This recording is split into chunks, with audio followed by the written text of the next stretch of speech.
Good morning student. I am Sudesh Sharma from ASN High School. Our topic class 10 science chapter number 11 the human eye and the colorful world. You know that we have 5 sense organs. हमारे 5 sense organs होते हैं जिसके द्वारा हम बाहर की चीज़ों को जानते हैं. Then ear, eyes, our skin, our nose and our tongue. उसमें हम ईयर से सुन सकते हैं और स्किन से फील कर सकते हैं, बट हम इस कलरफुल वर्ल्ड को बिना आइज़ के नहीं देख सकते. So eyes is our valuable and sensitive sense organ, जिसके बिना हम शायद दुनिया को देख ही नहीं सकते और डिफरेंट कलर्स रिकॉग्नाइज नहीं कर सकते. ओके, देन नाउ चलो बहुत सा सिग्निफिकेंट ऑर्गन है जिसके बारे में आज जानेंगे. इसके पहले हम इसके स्ट्रक्चर का आउटलाइंस देखते हैं, फिर उसके बारे में डिस्कस करेंगे. अगर हम ध्यान से देखें, आपको डायग्राम दिया गया है ह्यूमन आई का. इसमें क्या है, एक स्पेरिकल राउंड है, स्पेरिकल शेप में एक राउंड स्ट्रक्चर है. This is the structure of our आई.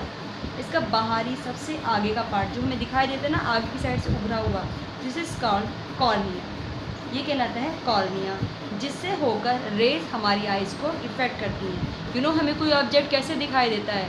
वो ऑब्जेक्ट तब दिखाई देता है जब रेज उस ऑब्जेक्ट पे पड़ती है, उस ऑब्जेक्ट से रिफ्लेक्ट होकर हमारी आइज़ को इफेक्ट करती हैं. तो 9 वो जो इफेक्टिव पार्ट जहाँ से रेज हमारी आइज़ में एंटर करती है, दिस इज कॉर्निया. कॉर्निया के जस्ट पीछे एक लिक्विड भरा रहता है जिसे कहते हैं aqueous humour. This is aqueous humour. उसके जस्ट बाद हमें दिखाई देता है एक लेंस दिखाई देता है. इट्स अ लेंस, इसे कहते हैं क्रिस्टलाइन लेंस.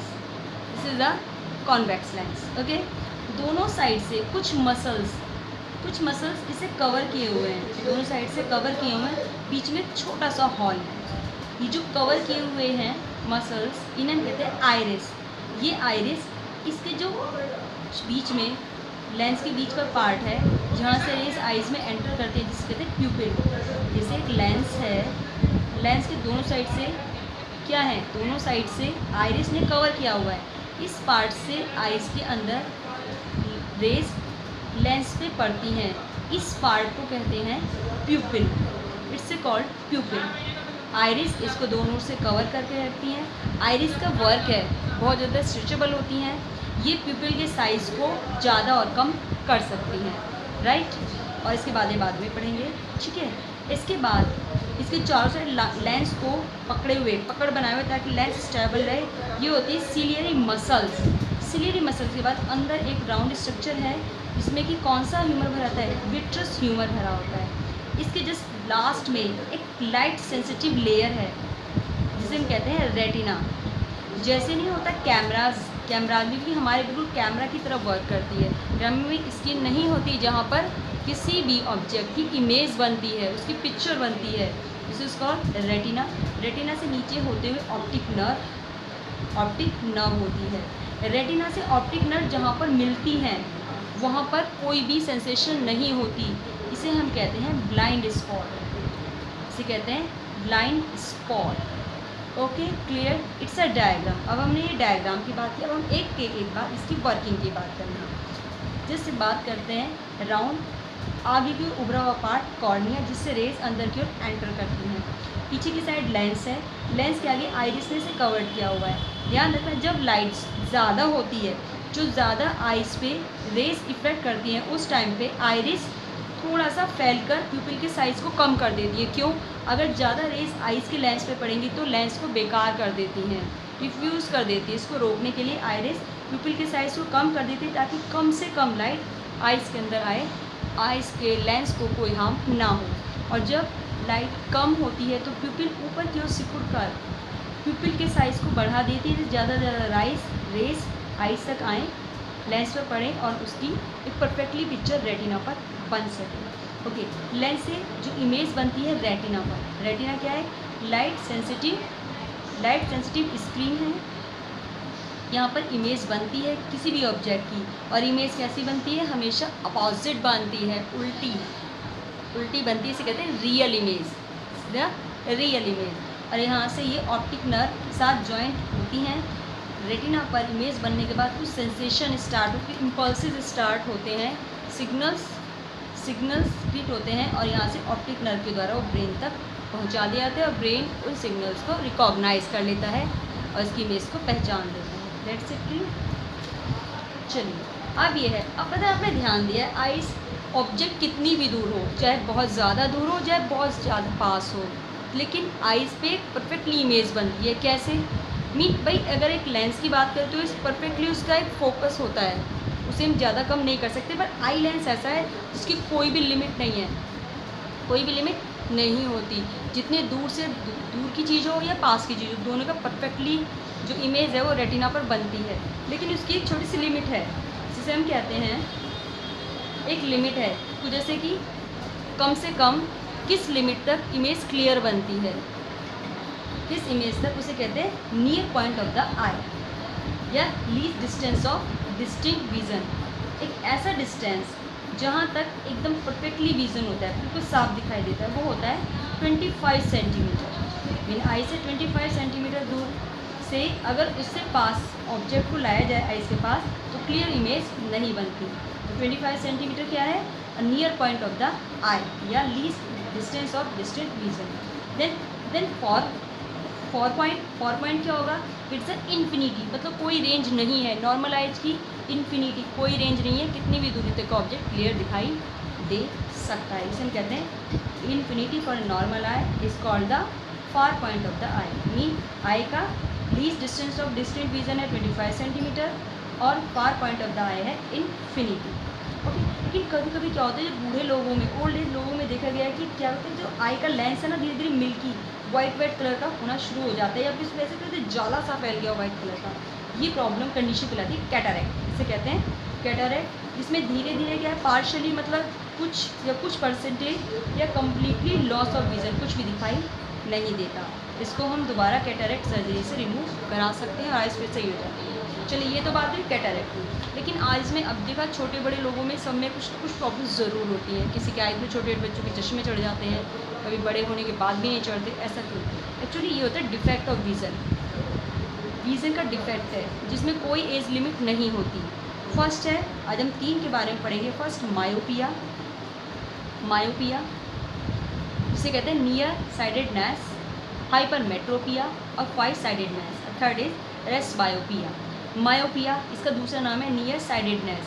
मीन इसमें नियर बाई ऑब्जेक्ट तो क्लियर, पास का ऑब्जेक्ट तो दिखाई देता है। नियर साइडेडनेस या मायोपिया में नियर बाई ऑब्जेक्ट क्लियर दिखाई देता है, पर डिस्टेंट ऑब्जेक्ट, दूर की चीज़ क्लियर दिखाई नहीं देती। इसमें क्या है, इसमें इसका जो फार पॉइंट है, जो दूर का जो पॉइंट है, वो दूर का पॉइंट थोड़ा सा पास आ गया है। Then infinity in a myopia I image of distant object form in the front of retina. Myopia में जो इमेज बनती है किसी भी डिस्टेंट ऑब्जेक्ट की, वो रेटिना से थोड़ा पहले बनती है, रेटिना से पहले बन जाती है। फार पॉइंट इन्फिनिटी में बहुत दूर चला जाता है, जिससे इमेज रेटिना पर ना बन के पहले बन जाती है। इसका रीज़न क्या है? Excessive curvature of the eye lens, lens का कर्वेचर का बढ़ जाना और आई बॉल का साइज इंक्रीज हो जाना। इसके लिए इसके हम सॉल्यूशन के लिए, करेक्शन के लिए यूज़ करते हैं कॉन्केव लेंस। ये लेंस क्या है?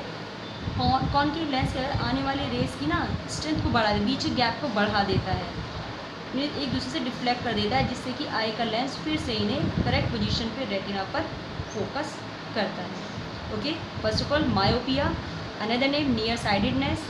इसमें नियर ऑब्जेक्ट क्लियर दिखाई देता है बट डिस्टेंट ऑब्जेक्ट दिखाई नहीं देता। ओके, इसका रीज़न क्या है कि जो फार पॉइंट है, जो कि पहले इन्फिनिटी पे था, उससे थोड़ा पास आ गया है। ओके, ना रेटिना पर इमेज ना बन के रेटिना से पहले बन जाती है। ओके, इसके करेक्शन के लिए हम कॉनकेव लेंस यूज़ करते हैं, दैट से जिससे इमेज दोबारा रेटिना पर बन जाती है। सेकेंड है इसका हाइपरमेट्रोपिया, सेम उसका उल्टा, इसे कहते हैं फॉर साइडेडनेस। अपोजिट, इसमें दूर की चीज़ तो अच्छे से दिखाई देती है पर पास नियर बाय ऑब्जेक्ट क्लियर नहीं दिखाई देता। इसका मतलब क्या है? ऐसे पर्सन को किसी भी बुक को पढ़ने के लिए ऑब्जेक्ट को 25 सेंटीमीटर से दूर रखना पड़ता है, वरना उन्हें क्लियर नहीं दिखाई देता। ये इसलिए होता है क्लोजली ऑब्जेक्ट, और ये जो पॉइंट है बिहाइंड द रेटिना, रेटिना के पीछे ये बनता है। कारण क्या है? फोकस लेंथ, आई लेंस की फोकस लेंथ का बढ़ जाना या फिर आई बॉल के साइज़ का कम हो जाना। इसके करेक्शन के लिए हम यूज़ करते हैं कन्वर्जिंग लेंस। कन्वर्जिंग लेंस मतलब कॉन्वेक्स लेंस यूज़ किया जाता है। देखिए जैसे कि ऑब्जेक्ट है, इसमें नियर बाय ऑब्जेक्ट थोड़ा और दूर चला गया है, जिससे कि ऑब्जेक्ट की जो इमेज बननी चाहिए रेटिना पर, बन रही है रेटिना के पीछे। इसे करेक्शन के लिए हमने यूज़ कौन सा किया, कॉन्वेक्स लेंस यूज़ करते हैं, जो कि ऑब्जेक्ट से आने वाली रेस को फिर से रेटिना पर फोकस कर देता है। थर्ड है रेस्ट बायोपिया, दोनों का मिक्सिंग है।